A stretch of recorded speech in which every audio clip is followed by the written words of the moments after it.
Welcome to the Astute Prosperity Podcast with your host, John Way.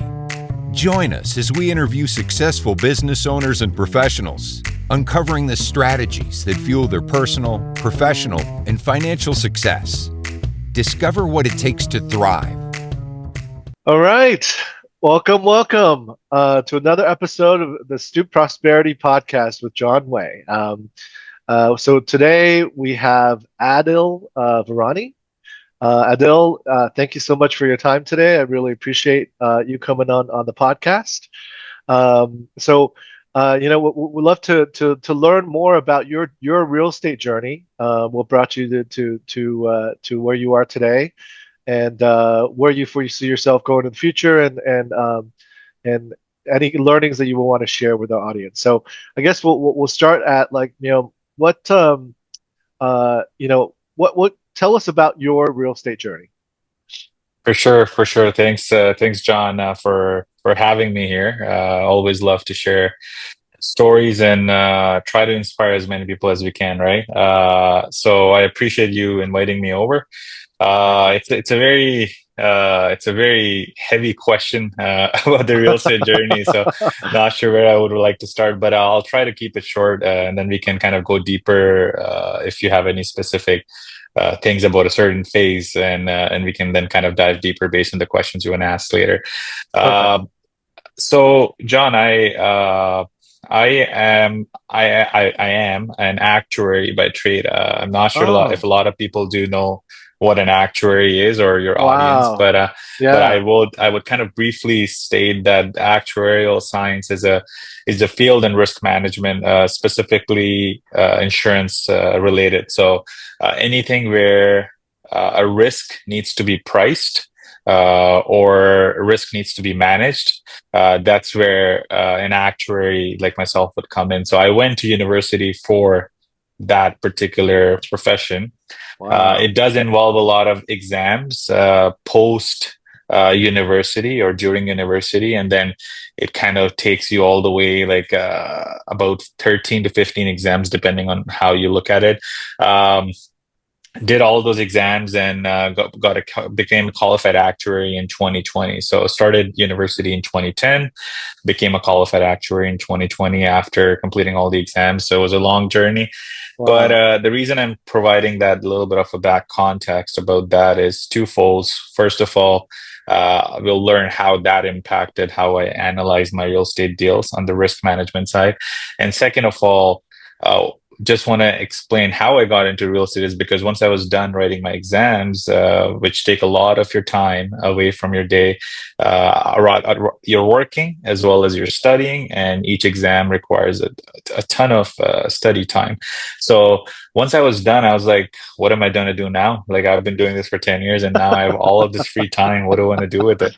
So at that point, I started kind of thinking, okay, what do I want to do? And at that point, it was like a little bit of a crisis, I should say. And I was like, what do I want to do? And there was a brief time I took a little bit of a break right after like COVID hit from my job at an insurance company for a few months to figure out what I wanted to do. And during that time, I got exposed to by one of my realtor buddies about investing in real estate. However, we ended up buying one of the duplexes, my wife and I. My wife is an accountant. I was an actuary. We had some savings. We bought a duplex here in Canada in Niagara region. And those of you who know Canada market, it's quite expensive than US, for example, on that front. So we had enough down payment saved to buy a duplex, I think for $600,000 at that point, and back in 2021. But that saving of the down payment took a long time, right? Like it took a few years to save that down payment. And then once we started reaping the cash flow from it, which was not a lot, but it was like, wow, this is spitting money every month. We wanted to do more, but to do more, you need more money. So where do you get that from? Yeah. And that's where I would say my real estate true investor journey started, where I started researching about different ways. And that's where I came across the well-known BRRRR strategy by renovate, rent, refinance, and repeat, of kind of doing the same thing, but with limited capital of recycling the money. So that's where I would say a I'll take a pause there and I'll say like that's where my real estate journey started, which was towards the end of 2021, where I kind of got exposed to all those mechanics of the true real estate investing rather than just buying and hoping that the market is going to go up. So just forced adding the value. So that's how my real estate journey started, I would say. And I'll pause there for a sec if to see if you have any follow-up questions there before I go on to how it expanded from there. No, that's great. I can't wait to listen to listen to the rest of the story, actually. Please continue. So, yeah. So, John, after that, I would say, and I'm a big proponent of things happening for a reason, even though in the moment you might feel that they're not for you, but in the long term, when you look back at it, you will always find a reason of why they happen. So, end of 2021, towards the end of 2021, where I was learning all of these things, going to different meetups, I found a potential investor who would probably be an active investor. I would be the passive investor in a traditional joint venture agreement where I will bring up the money and hold the mortgage. And this active investor who was the expert on the ground in the market we were looking at would do all the renos and help with all of that stuff, because I had no idea about how renovation goes. No idea, literally zero. Sure. That's not my field. Like I just know how to manage risk, but I just don't know what a flooring cost or what a tiling cost and all that stuff. Yeah. So the reason I'm telling that story is because at that time, I did not know this market. There's a market on Northern Ontario here in Canada. The city is called Timmins, Ontario. It's a small city, about 50,000 people, but it has really good fundamentals. I did not know about that city. That particular partner brought that up. I was like, okay, let's go ahead, do it, because the amount of money needed in that deal was so much lower compared to what the deals I was looking at here in Southern Ontario, which is very different than Northern Ontario. Southern Ontario, like $1 million gets you a townhouse, whereas in Northern Ontario, $1 million gets you a 10-unit building, right? So the numbers were pretty amazing there. So this partner or potential partner brought up this deal to me, which required minimal capital, a single family home, and it was a 6-month project at turnover. Novice of me, because that was my first kind of deal. I never signed a JV agreement until the deal closed and I was owning the property, because I was the money partner. I had the mortgage on it. While during that phase until we closed, I did bring up a couple of clauses to my partner that, hey, these are definitely like deal killers for me. Like, I want you to agree to these. And they agreed. They're like, yeah, that's fine. I'm like, okay, that's fine. They gave me a word. But then at closing, once we closed on it, I'm like, okay, here's a JV agreement. Let's sign on it. They're like, oh, we never agreed on those clauses. So it was a roller coaster, because I closed on it. It's under my name. This property is uninhabitable as it's right now. No. So I don't know anything about renovation. So they thought that I'll probably fold, right? I'll fold and I'll, okay, yeah, whatever you say, right? Timmins is, just for reference, where I am off in Mississauga. Timmins is about 8 hours drive from here, up north, or an hour flight. So at that point, I made a choice, end of 2021, that, either I could sell the property, lose a little bit of money, or just roll up my sleeves and on every weekend go, because I was still working, every weekend go up north and establish my own team. And I chose the latter, learned a lot, made a lot of mistakes. Project was not as it was meant to go, but still kind of came up 75% of what I expected to get at, like in terms of the refinance. And that's when I think it was like, okay, now I know how this works. I have done it and I've made my mistakes. And the good thing was mistakes were made in an area where it's forgivable, in a sense that the mistakes are not $1 million mistake. The mistakes are some $1,000 mistakes because of the purchase price and the reno and everything.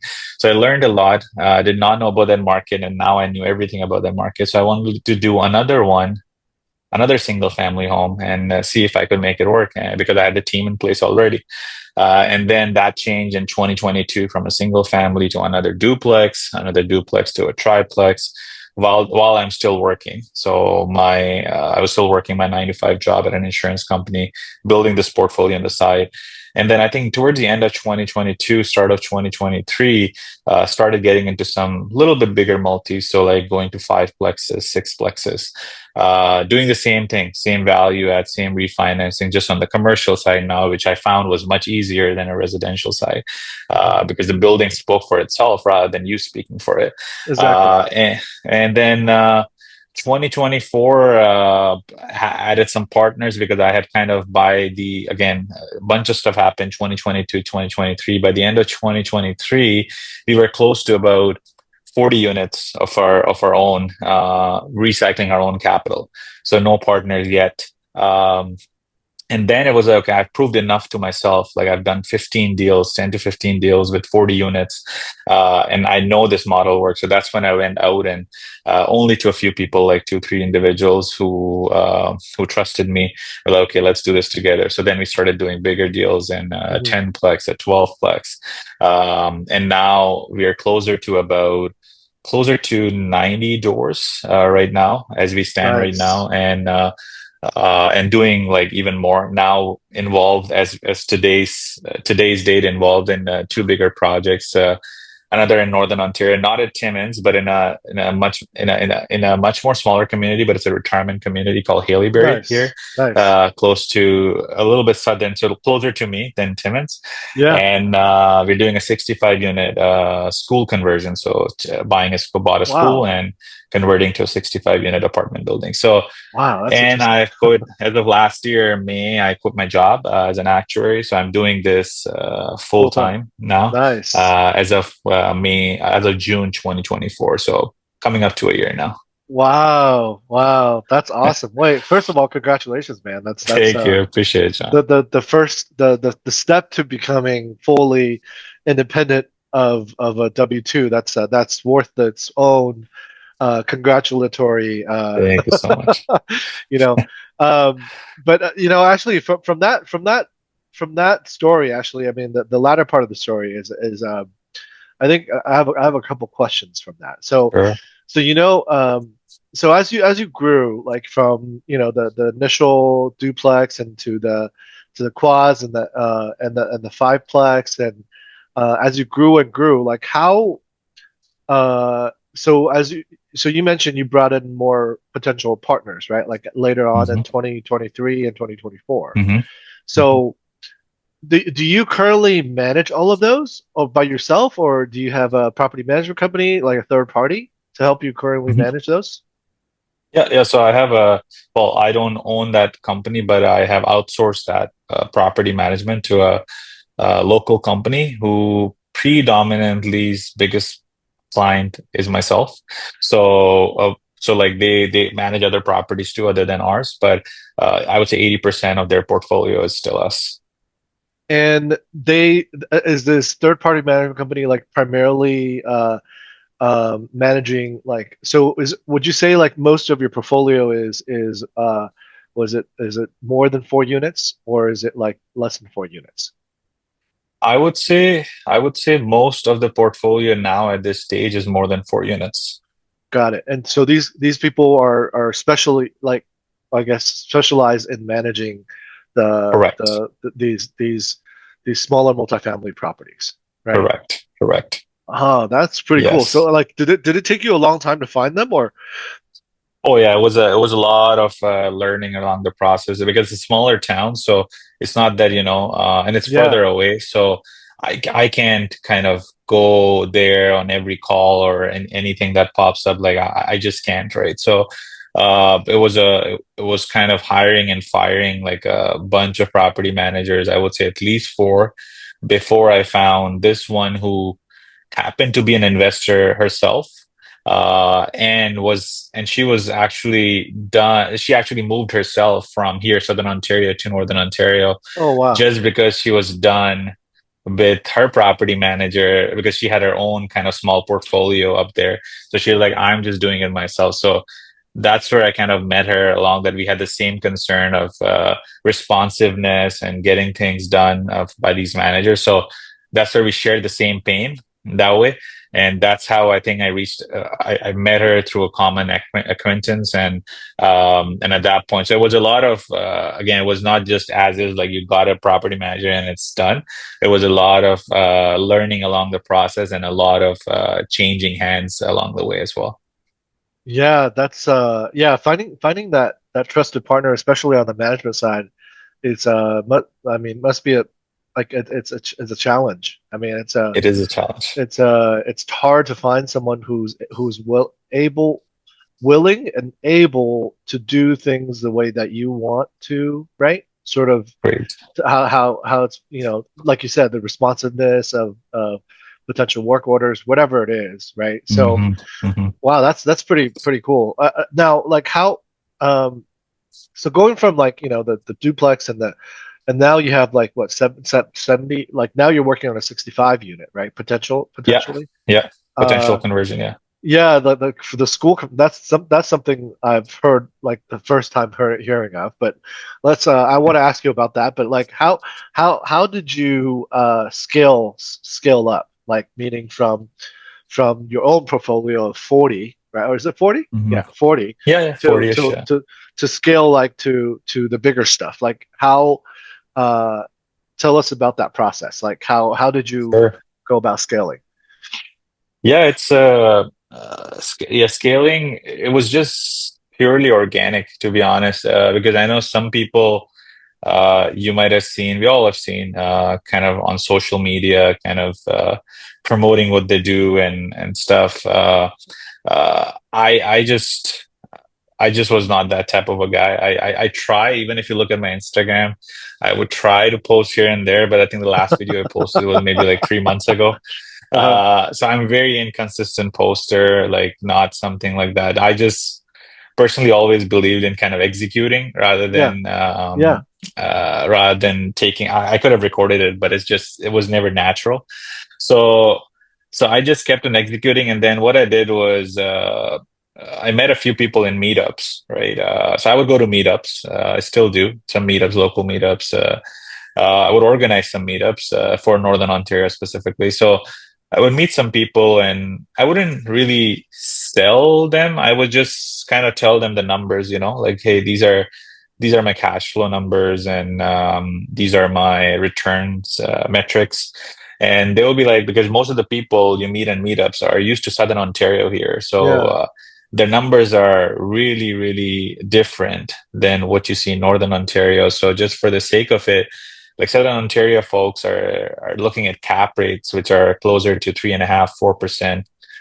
In Northern Ontario, looking at 8%, 9% cap rates. So cash flows, which is non-existent here in Southern Ontario, which is in Southern Ontario, basically you are betting on the price appreciation over the next few years.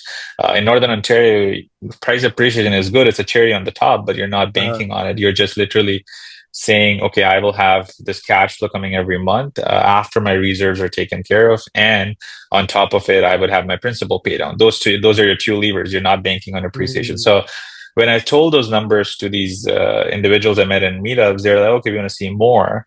And that's when, like, I think two or three individuals were really, really interested. Some are tire kickers for sure, but there are certain individuals who were really interested. And I was like, let's just go in person. So I took them in person to Timmins. Like they flew in. I was there. I just walked them through from the outside. Hey, this is the project. This is how much you bought it for. This is how much you put in. This is how much it refinanced for. And then they just were like, okay, let's do a project together. So we started off always with a smaller project, like a duplex together. And then right after that, it was like, okay, they saw it. They first learned about it, theory. Then they saw it on a smaller scale. Now they're like, okay, now this guy has proven himself. Now let's do it on a bigger scale. So I only have two partners I work with. I don't actively, there are certain people who would actively go out and look for always new partners. I just like to have it managed easily because there's an expectation from each partner. So I rather manage two expectations rather than 20. mhm. If you have really good partners, and these two partners, usually we never have issue so far with capital and that sort. So, like we have enough capital to deploy between us. And at that point, I think we started doing like bigger deals together, partnership. Now, 65 units is a different story, though. That was because once how that came about was the partner on that one. That's a different partner, other than the two I normally work with. That's a different partner. Because I have no experience in starting from doing ground up from well, we have a skeleton in place, the school, but like you have to literally do everything other than pouring the foundation and Yeah, building the yeah, skeleton. yeah, But yeah, it's all permitting, all site servicing work. You got to do that. You got to yeah, yeah, fire. You got to bring a fire line, sprinkler yeah, yeah, system, all yeah, that yeah, stuff. All yeah. new to me. So this one person I met in university when I was in the University of Waterloo back in 2010 to 15, an acquaintance. Like we weren't really best friends then, but like we knew each other, we knew off each other, we spoke back then, but we lost contact. And then once I posted something on, as I said, I sometimes abruptly post stuff for a couple of days and then I'm gone for 6 months. So once I posted something and something about Timmins, and this guy was like, "Hey, same guy who's a partner right now." He's like, "Hey, you're in Timmins." I'm like, "Oh yeah, I invest in Timmins." So he's like, "Oh, I have a property in Timmins." So I was like, "Okay, yeah, oh wow, that's amazing. You have a property." So I was like, "Okay, maybe he has a single family home or he's a duplex." He's like, I'm like, "Oh, which property?" Because he's a guy who's very humble, down to earth. So I'm like, "Which property do you have?" And he happens to own the biggest hotel in town, biggest hotel that has Wow. 152 suites. So so I'm like, you were playing it so like down, like I own one property. Like, "Why? Well, it's still one property." I'm like, "Yeah, there's one property, but it's like 150 suites."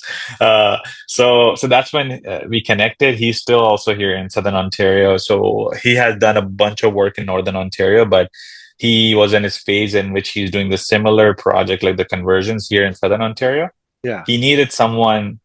He has expertise in that space. He has done this again and again. His family has done that again and again in the past. So they have the experience, but they needed someone to be that running around kind of person doing the stuff, while there's someone that like them who can bring in the money, and while also bringing the money, but also bringing the expertise on their end. So that's how it was. Just a post I made, and we connected back like 10 years after, and there was some kind of acquaintance there, and since then it's been like, and that's a project we picked up last year. They're still working on it, so it's a lot of learning, so a lot of guidance from this partner. Yeah. So it's a different kind of partnership where all of us are bringing in money, but I'm bringing more hustle to the table, and the other partners are bringing in a lot of knowledge that they have from their past experiences. That is that is that is that's phenomenal. That's awesome.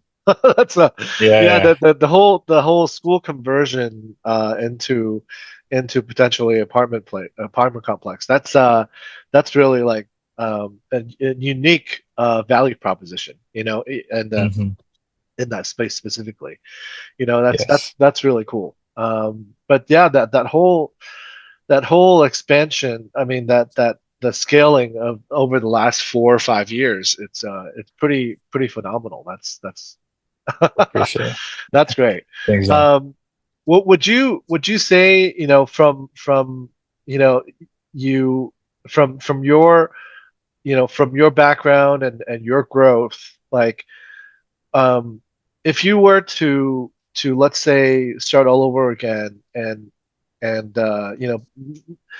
maybe for someone for someone who's like just starting out, like just trying to get Hmm. into trying to build their portfolio, or trying to get Hmm. into the real estate space.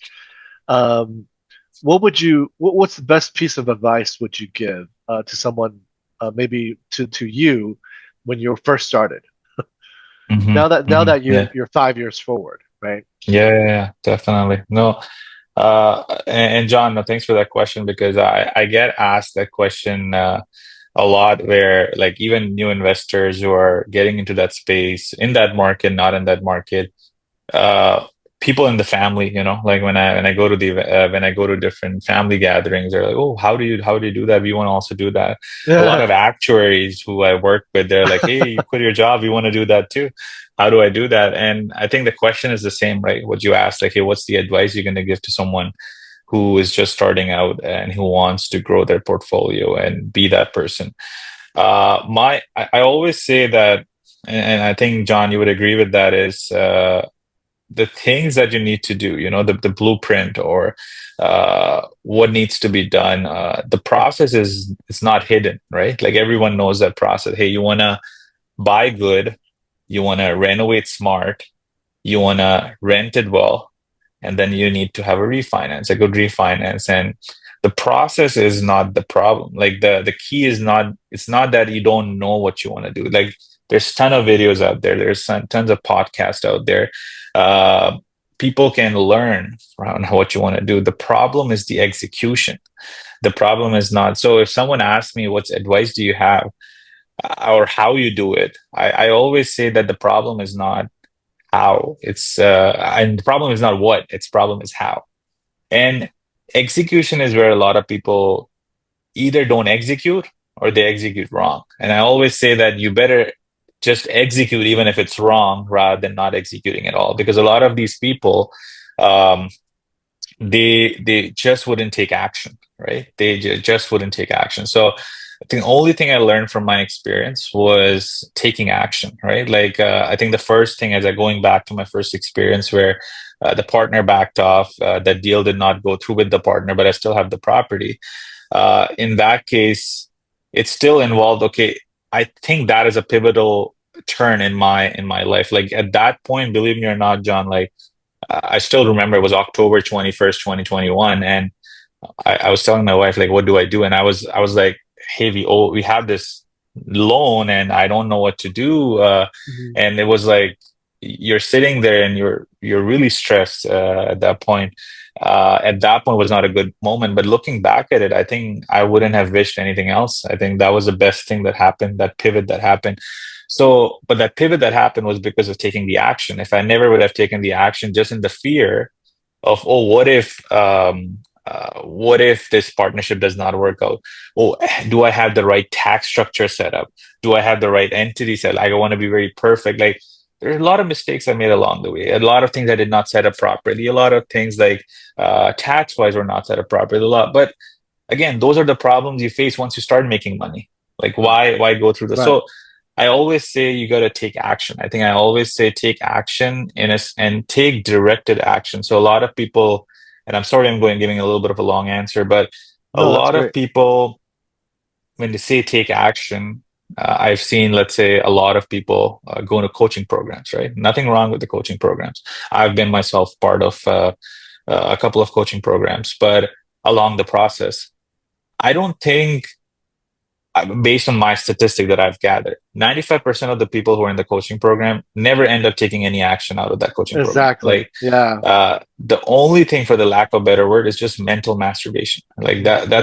that's what happens. Like you pay 20 grand, you pay 15 grand, you go into that program, you have a bunch of the knowledge, which is already free, which is already there in the market, but it's been taught to you.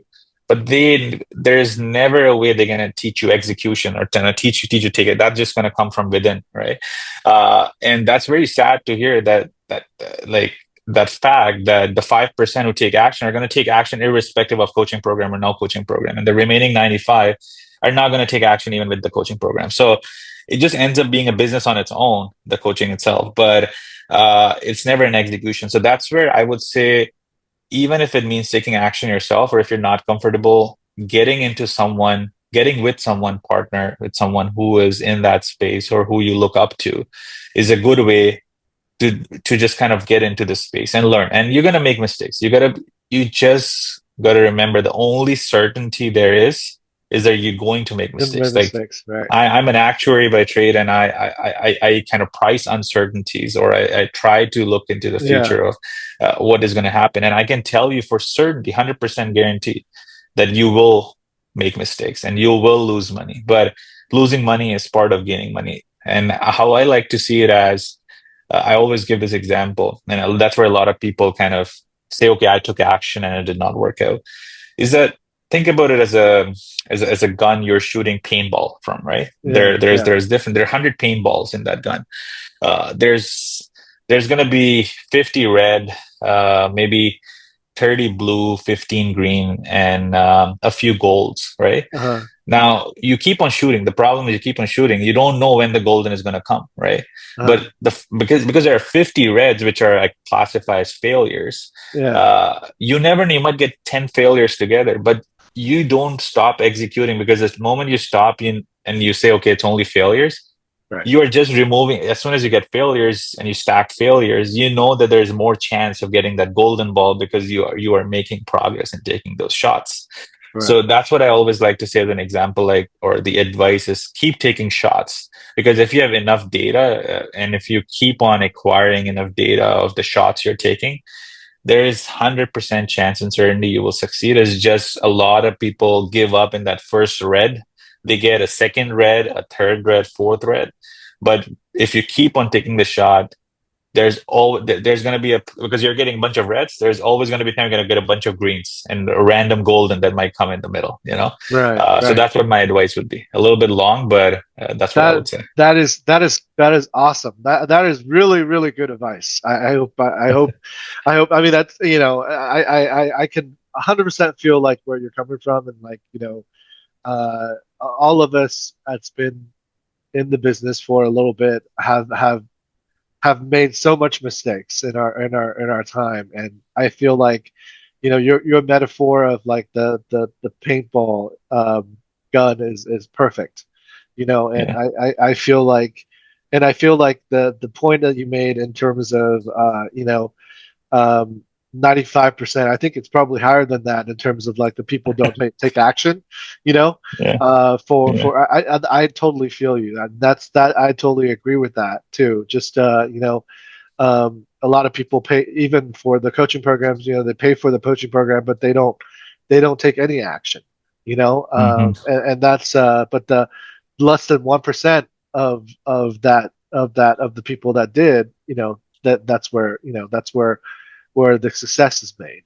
And Exactly. you got to keep on executing, just like you said. Exactly. I think that's, Exactly. yeah, perfect advice. Thank you so much. I That's appreciate that. perfect.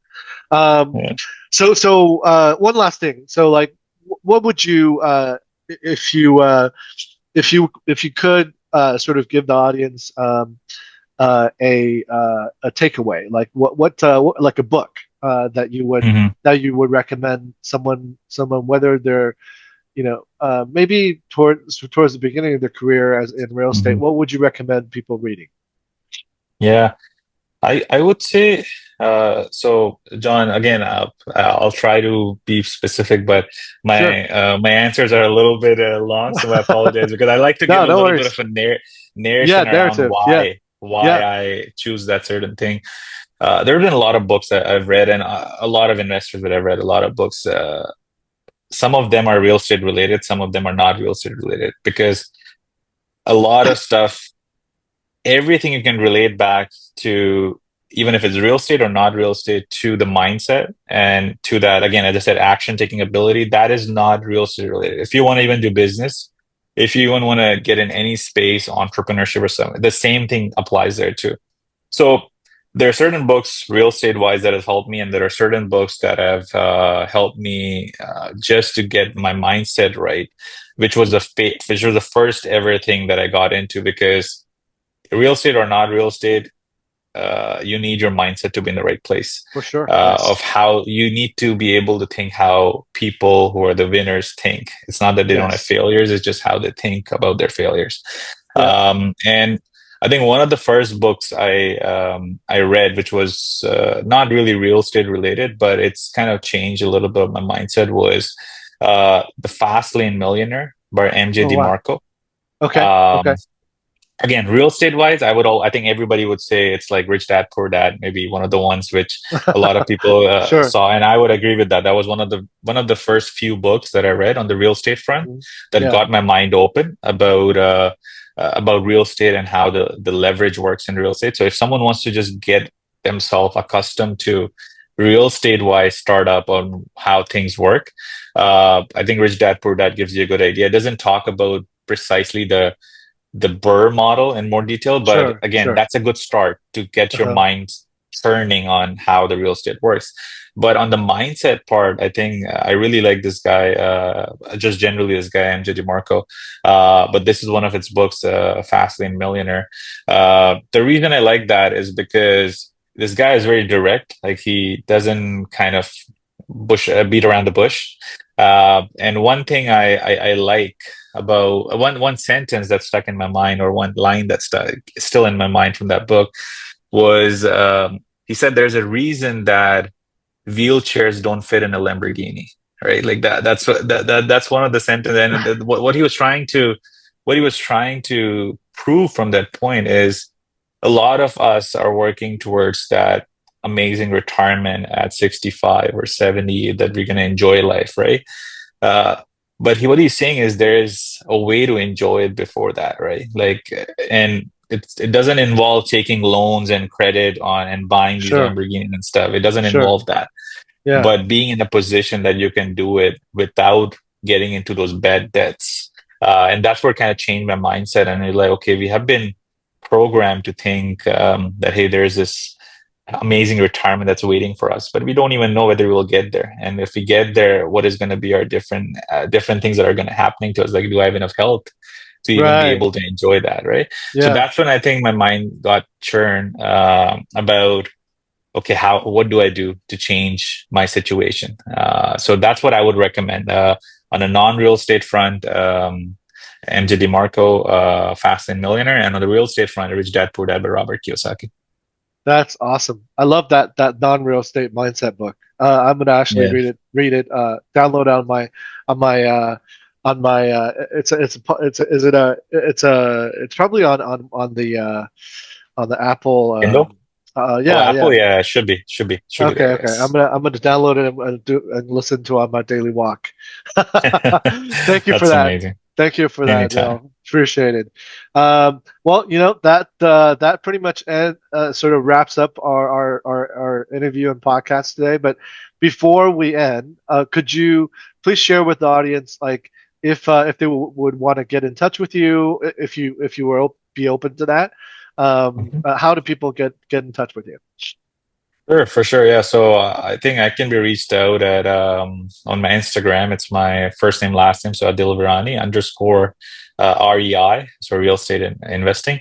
You can send me a DM, or on Facebook, you can find me. As I said before, I will try to be more consistent in my post.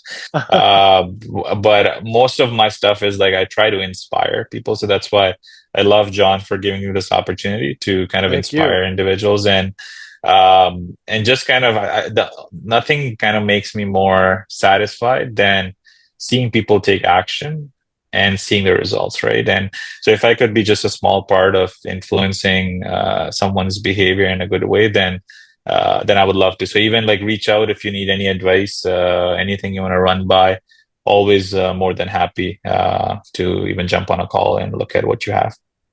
Thank you, Adil. Really appreciate it. Really appreciate your time and sharing and all of that. Thank you so much. I'm sure our audience really enjoyed the call today. So thanks you so much. Appreciate it. All right. Thanks, Take John. care. Thank you. Take care. Bye-bye. Bye. You've been listening to the Astute Prosperity Podcast. Want to be featured on the show? Head over to astuteprosperitypodcast.com/guest and apply to share your success story with our listeners.